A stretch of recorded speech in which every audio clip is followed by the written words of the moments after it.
service in our first couple segments here. I've given a couple of just personal examples of not so great customer service and some pretty good customer service. And as we're going into break, Jack mentioned a very, very wise thing. He talked about the little things being the big thing. And as I look back on that recent experience here at the restaurants, the one thing that really jumped out to me, Jack, is the word empathy. Okay? And empathy, that's that ability to kind of put yourself in somebody else's shoes. So the server at our bad customer service did not do a great job, didn't even seem to be trying to do that, whereas the other server did. And you don't need to give money. Again, my point was, when we were going to break, that people often lead with money. You don't necessarily need to do that. The fact that we felt that she was empathizing with us, I felt okay. So I was kind of surprised. That's right. I was surprised that she gave us everything for free. I mean, it was kind of, I was just totally overblown by that. So customer service, I think you have to define in your business what those little things are. But if nothing else, be very empathetic and put yourself in the shoes of your customer. What's the name of that restaurant? The good one, not the bad one. We'll leave the bad one. All right, the good one is called Bootleggers. Bootleggers. Yeah, it's up by Mallard Creek in Columbia Station. Great, Okay. great little restaurant. You were mentioning on one of our prior shows about Elliot Ness, right? Mm-hmm. So it's kind of got that theme to it. It has that kind of okay. 1920s or 30s. Okay, all right, I gotcha. I know where that's at. So great customer service, and part of what happens, you have to define what good customers are. Because the last thing you want to be doing is giving great customer service to folks who aren't great customers. And so this brings up another story that we were talking to a client about recently, Jack. Well, you're full of stories tonight. I'm full of it tonight, Jack. You are full of it. So we had a client of ours who has been preparing for the better part of the last year as they brought on a new client. And this happens to be that their client is in the retail space as well, opening some new retail accounts. And they launched the opening of about 20 stores in the last couple weeks. And the customer, they delayed the opening by about a month, okay, because they're going to open about 6 weeks ago and want to be a couple weeks ago. And all of a sudden, problems start to happen. And our client was pulling his hair out if he had any, but his dome record, is very similar to ours, Jack, so he doesn't have much hair to pull out anymore. But he and a good chunk of his team were on call 24/7 for the better part of 10 days. Oh, boy. Absolutely nuts. Absolutely nuts. And they were doing their best, jumping through hoops, dealing with a customer who was not very understanding, was very overly demanding, kind of demeaning. I mean, just the approach was just not the right way to handle a partnership. And they found out through the grapevine that all of a sudden that our client was getting blamed for something that was not their fault at all. And again, just a lot of things were kind of going on where it was just our client's bending over backwards to do all the right things. Totally unappreciated and not executing.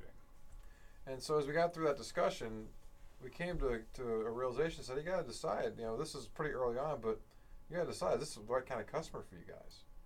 Is this who you want to have? Because people tend to be on their better behavior early on in any relationship. I mean, think back to when you're dating somebody. Those first few dates, people usually are on their better behavior. They aren't going to be quite open and be however they are, I guess, to a certain extent. Very true. So if they're this way now, it's probably not going to get better.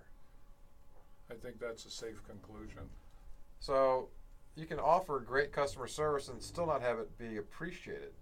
So as I mentioned before, again, being on call, these folks is 24/7 given today's technology. So they were able to call them and be at their beck and call and want to jump through all kinds of hoops, show up at their stores, do all this kind of stuff that really wasn't their issue. Because they were providing what they had promised and were doing what they had promised. It was other issues that were causing problems, other issues that their customers having.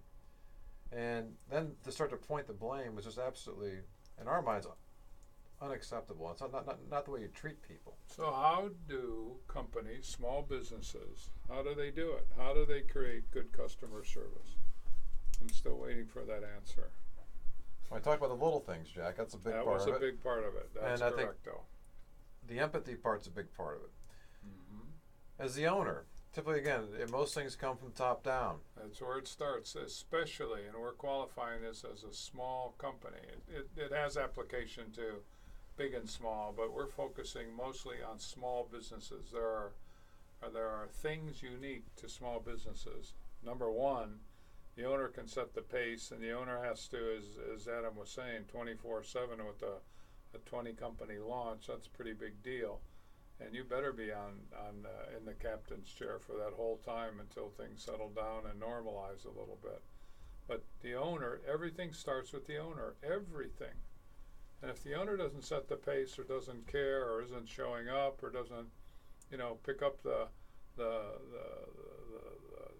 debris, if we're talking a retail restaurant kind of company, or if it's a manufacturing company, if he or she is just neglecting the cleanliness, the orderliness, the processes, and just the overall culture, if he or she neglects that, it's going to trickle down. It's inevitable. And after weeks, months, the place looks like a pigsty. The operations aren't really taken seriously. People aren't taken seriously because the owner isn't there. The owner sets the pace. Nothing worse than seeing dirty windows, dirty glass doors, things like that, where food, restrooms that are not clean, and that's the owner's problem. The owner is causing those kind of things. And there's a little place over in Rocky River on the west side, Joe's. It's not a little place, it's a big place. Joe's Restaurant on Hilliard Road. What a tremendous place. They do not escape any detail. And the place is packed. The food is excellent. The portions are huge. It's just a great place to go. You walk in and you feel a spirit. You feel better just by walking into the door. Now, how in the world is that created? With an owner who doesn't care, who's grumbling about this, who gets fed up because he or she isn't really, they're tired of attending to the details, so they give an order to a 19-year-old waitress who doesn't know, and I'll be back, and he doesn't come back for 3 hours. And there's no mystery to why companies, establishments like that lose. And that just transforms itself to even non-restaurants, non-food. If a place is clean, orderly, if the employees are responsive, if they're friendly, if they've been trained to treat customers well, by God, that company is going to be one who provides excellent service. And that's how you're going to walk away from it. All right. Take a breath now. It's a lot of good yapping, Jack.